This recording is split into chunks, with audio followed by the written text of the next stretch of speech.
मुंबई में रोजाना ऑटो या टैक्सी से सफर करने वाले लोगों की जेब पर अब जल्द ही ज्यादा बोझ पड़ सकता है।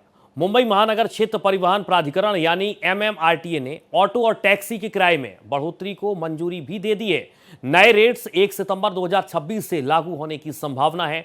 वहीं सरकार की अंतिम अधिसूचना के बाद नए किराए की दरें लागू की जाएंगी। मुंबई करों की जेब पर अब बड़ा असर पड़ने वाला है, क्योंकि अब ऑटो टैक्सी के किराए बढ़ने वाले हैं, जिसका सीधा असर ऑटो या टैक्सी से सफर करने वाले बजट पर पड़ेगा। मुंबई महानगर क्षेत्र परिवहन प्राधिकरण यानी एमएमआरटीए ने ऑटो और टैक्सी के किराए में बढ़ोतरी को मंजूरी दे दी है।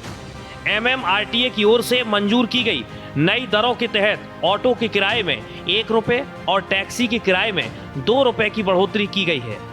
ऑटो रिक्शा के पहले 1.5 किलोमीटर के लिए न्यूनतम किराया 26 से बढ़ाकर 27 रुपये कर दिया गया। वहीं टैक्सी के पहले 1.5 किलोमीटर के लिए न्यूनतम किराया 31 से बढ़ाकर 33 रुपये करने का फैसला लिया गया है। ऑटो टैक्सी के किराए में बढ़ोतरी को लेकर आम लोगों में नाराजगी देखी जा रही है। सरकार ने डीजल पेट्रोल के भाव भी कम करना चाहिए, इसलिए कैसा पेशेंट को दिक्कत नहीं होना चाहिए। मैडम रहेगा बजट, आम आदमी को तो सफ़र करना ही पड़ेगा इसके बढ़ने से, तो इस पर ध्यान कहीं ना कहीं पॉलिटिशियन को ध्यान देना चाहिए इस पर। वहीं टैक्सी चालकों का कहना है कि बढ़ते खर्च और महंगाई के बीच किराए में बढ़ोतरी जरूरी है। धंधा वैसे ही नहीं है जी, किराया बढ़ने के बाद और धंधा खराब होगा। सरकार के कोई फैसले पे सहमति नहीं है। मराठी में हमको जान ले रहा है हमारा। अच्छा। अभी बूढ़ेपन पे मराठी सीखूं मैं।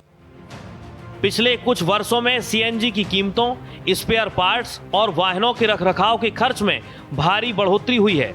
इसी को ध्यान में रखते हुए किराए में बढ़ोतरी का फैसला लिया गया है। हालांकि सरकार की अंतिम अधिसूचना के बाद ही किराए बढ़ाने के फैसले को लागू किया जाएगा। मुंबई से भारत एक्सप्रेस के लिए विधि सिंह की रिपोर्ट।